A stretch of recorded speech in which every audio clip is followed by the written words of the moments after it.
Howdy there. So, last night, watched Super.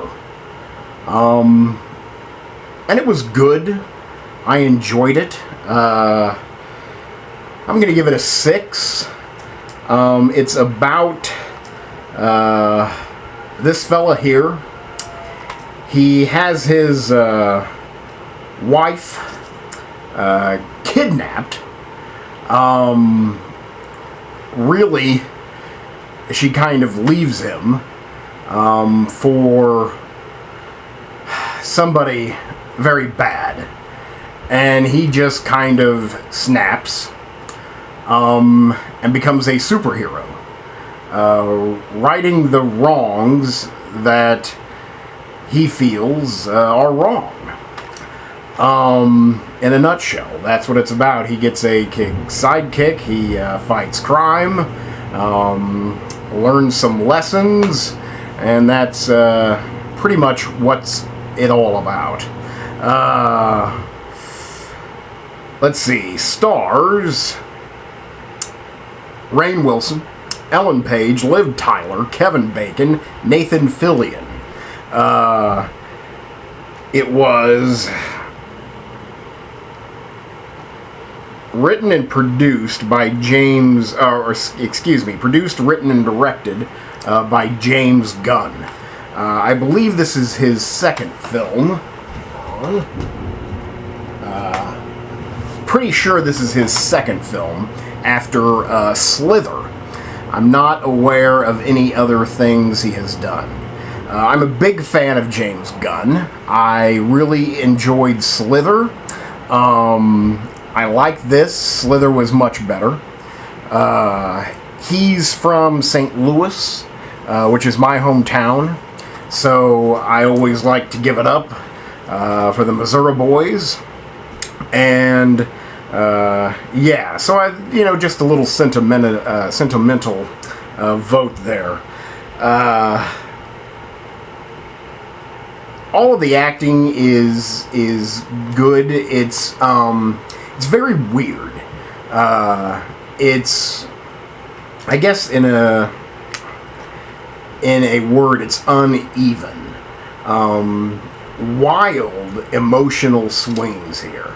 1 minute you're laughing, like hard. And then like 3 minutes later, the tone is so super serious that, I don't know, it feels awkward, maybe a little bit. It never lost me, but it's very melodramatic. It's very melodramatic. And you can stay with it, but I think it asks too much from its actors. Rainn Wilson is a funny guy. You know him from The Office. He's very odd and funny. He has to be, at times, like, beyond emotional. He has a monologue where he's talking to God. He's praying. And it's a long monologue, it's a long scene, and it's very intense.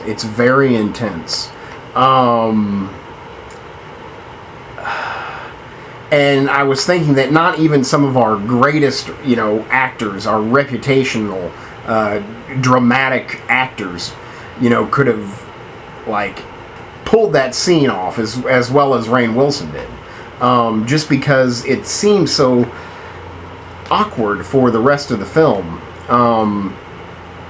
But he's obviously a very mixed up guy if he's walking around in a superhero costume, beating people over the head with a wrench. So I thought that perhaps the wild mood swings fit his personality. But it's also the same for Ellen Page.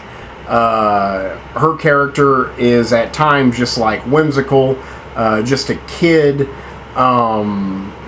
sarcastic, witty, and then 5 minutes later she's a homicidal maniac, nympho.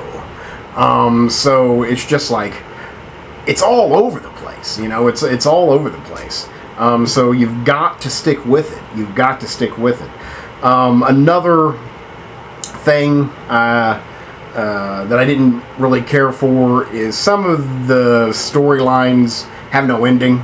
You know, you come to care about a character, and then something happens to them, and you think there should at least be a little epilogue, a little coda or something onto his story, but there's nothing. The example I have is, I'm not sure if his name is, a very good character actor. I remember him most from Payback, the Mel Gibson revenge picture. He's the blonde-haired asshole. He's like the right-hand man of the main bad guy, I'm pretty sure. Anyway, he's a cop here. So it's good to see a character actor being cast against type, because usually he's a bad guy and like a dick. Here he's a good cop who wants to help.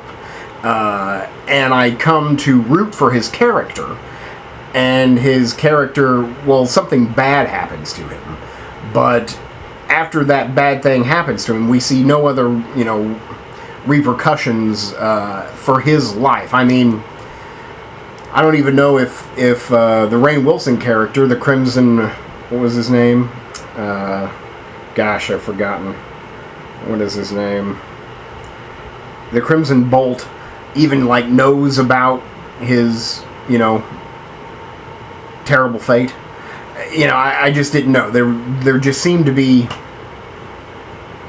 open ends. And maybe, you know, there's a sequel there. I don't know. I appreciate it for several reasons, because some main characters die. You know, people you don't think are going to die. I always think that's, you know, ballsy. I also, again, this comes back to my fondness of James Gunn. You know, he used a lot of actors from his first film, Slither. Michael Rooker is in there. Michael Rooker was the bad guy, or the unfortunate bad guy in Slither. Also Nathan Fillion, I'm not sure if I'm saying his name right, from Firefly. Was it Firefly? He was in Slither. He was the cop. He was the good guy. Here, I mean, he's unrecognizable technically. He's in a superhero costume every single time you see him. But, you know, you can kind of recognize him. And I enjoyed that this was kind of like a realistic take on superheroes, where, you know, you wear a mask and everything, but still, people see you, they still draw your picture and put you in the paper, and people are going to recognize you from that. So there's no real such thing as a secret identity. And, you know, it's just about a guy getting fed up. So it kind of reminded me a lot of Falling Down, the Michael Douglas, Joel Schumacher picture. You know, a guy just snaps, and that gives him the power to do whatever he wants.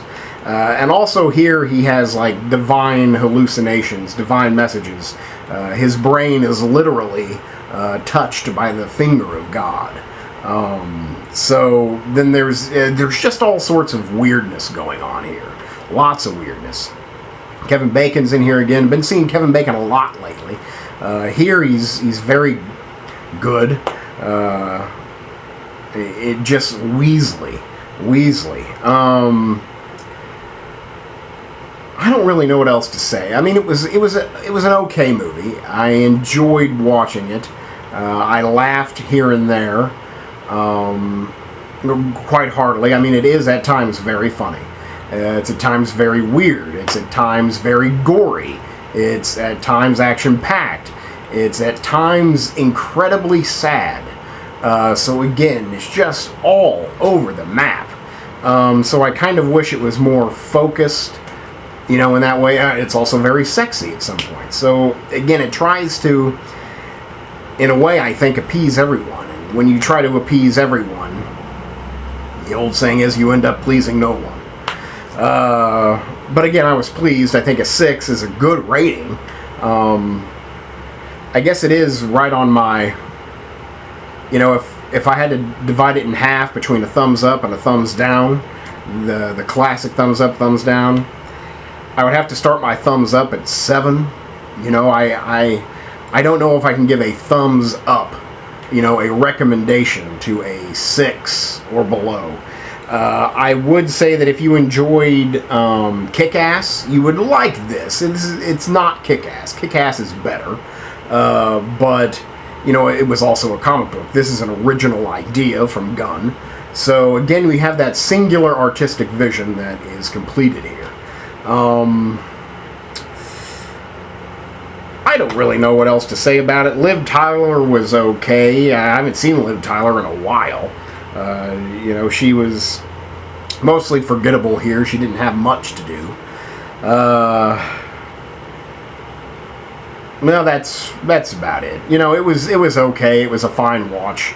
If you like the superhero stuff, if you like Rainn Wilson, if you like violence, and if you liked Slither, then I would recommend it. Everyone else can, probably pass. But it was okay. 6 is okay.